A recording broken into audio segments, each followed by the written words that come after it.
రాష్ట్రంలో గతం కంటే ఎక్కువ ధాన్యం ఉత్పత్తి జరిగిందన్నారు కాంగ్రెస్ నేతలు. త్యాగాలు చేసిన కుటుంబాలకే నామినేటెడ్ పదవులు ఇచ్చామన్నారు. సీఎం రేవంత్ పై కేటీఆర్ భాష చెత్తగా ఉందన్నారు. బండి సంజయ్ కుమారుడు సాయి భగీరథ విషయంలో రాష్ట్ర ప్రభుత్వం చిత్తశుద్ధితో ఉందన్నారు. తప్పు చేస్తే ఎవరి కుమారుడైనా అరెస్ట్ కావాల్సిందేనని స్పష్టం చేశారు. కేంద్రం అసమర్థత వల్లే నీటి పరీక్ష లీక్ అయిందన్నారు.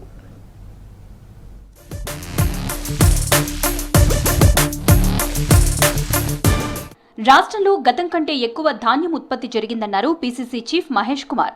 సీఎం రివ్యూపై విపక్షాల విమర్శలకు కౌంటర్ ఇచ్చారు. సీఎం రివ్యూలు పెట్టకూడదా? సీఎం కాకపోతే ఇంకెవరు రివ్యూలు చేయాలని ప్రశ్నించారు.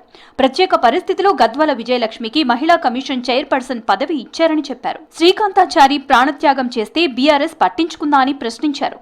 నామినేటెడ్ పదవులను త్యాగాలు చేసిన కుటుంబాలకు ఇచ్చామన్నారు.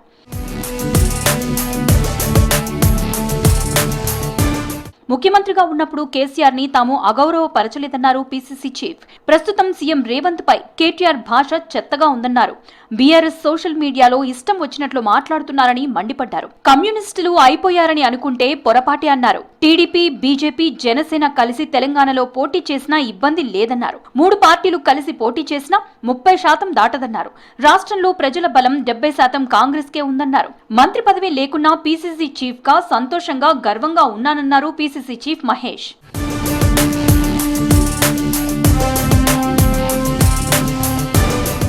కేంద్ర హోంశాఖ సహాయ మంత్రి బండి సంజయ్ కుమారుడు సాయి భగీరథ విషయంలో రాష్ట్ర ప్రభుత్వం చిత్తశుద్ధితో ఉందన్నారు పీసీసీ చీఫ్ మహేష్. మైనర్ బాలిక విషయంలో బీఆర్ఎస్ నాయకులు రాజకీయం చేసి లబ్ధి పొందాలని చూస్తున్నారని మండిపడ్డారు.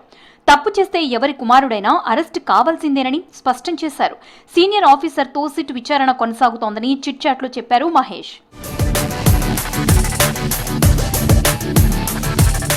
హైదరాబాద్ పర్యటనలో ప్రధాని మోదీకి సీఎం రేవంత్ గౌరవం ఇచ్చారన్నారు పీసీసీ చీఫ్ మహేష్.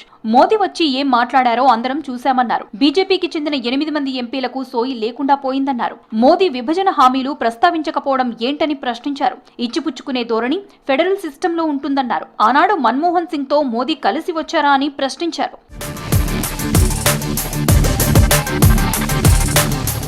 కేంద్ర సర్కార్ అసమర్థతతో నీట్ ప్రశ్నాపత్రం లీకేజ్ అయిందన్నారు ప్రభుత్వ విప్ ఆది శ్రీనివాస్.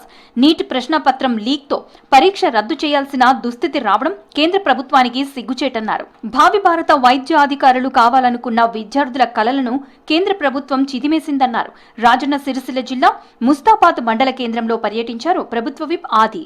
చట్టం తన పని తను చేసుకుని పోతుంది. వారు కూడా కేంద్ర హోంశాఖ సహాయ మంత్రి హోదాలు ఉన్నారు కాబట్టి చట్టానికి సహకరించాలి. చట్టంకు జరిగినటువంటి అంశాలు చెప్పే క్రమంలో తప్పులు ఏం జరిగిందనేది విచారణకు సహకరిస్తే తెలుస్తుంది. కానీ వారు భావోద్వేగాలు సెంటిమెంట్ రంగరించే విధంగా ప్రసంగాలు కరెక్ట్ కాదనేది నా భావన. ధాన్యం సేకరణలో మంచిర్యాల జిల్లా రైతులపై వివక్ష చూపుతున్నారని ఆరోపించారు పెద్దపల్లి ఎంపీ గడ్డం వంశీకృష్ణ. పెద్దపల్లి జిల్లా కలెక్టర్ తీరు బాగాలేదని చెప్పారు. జిల్లా రైతుల ధాన్యం మాత్రమే సేకరించాలన్న నిర్ణయం ఎవరిదని ప్రశ్నించారు. మంచిర్యాలలో దళిత రైతులు ఎక్కువగా ఉంటారని, దళిత రైతులపై కలెక్టర్కు చిన్నచూపు ఎందుకని ప్రశ్నించారు. పెద్దపల్లి జిల్లాలో 6 లక్షల మెట్రిక్ టన్నుల మిల్లింగ్ కెపాసిటీ ఉంటే ఇప్పటి వరకు 1,00,000 మెట్రిక్ టన్నులు మాత్రమే సేకరించారని వివరించారు. జిల్లా కలెక్టర్ తీరుపై ఇప్పటికే సీఎంకి లేఖ రాశానన్నారు ఎంపీ వంశీకృష్ణ.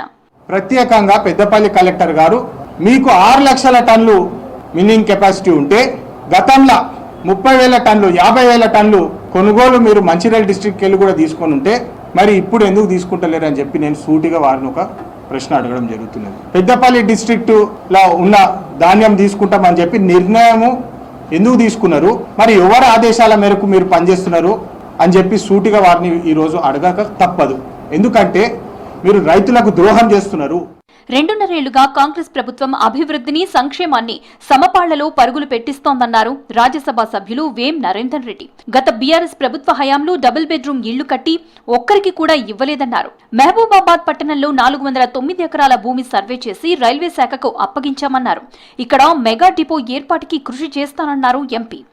డిపిఆర్ తయారు చేస్తానికి ప్రయత్నం జరుగుతుంది. ఏదైతే దాంతో పాటు నీతి ఆయోగ్ లోపల అది క్లియరెన్స్ రావాల్సినది. ఇవాళ మహబూబాబాద్ రూపురేఖలు మారాలంటే తప్పకుండా ఇక్కడ వ్యాగన్ వర్క్ షాప్ సంబంధించి రావాల్సిన అవసరం ఉన్నది. ఇక్కడ నిరుద్యోగ యువతకు ఉపాధి దొరకడానికి ఒక అవకాశం ఉన్నది.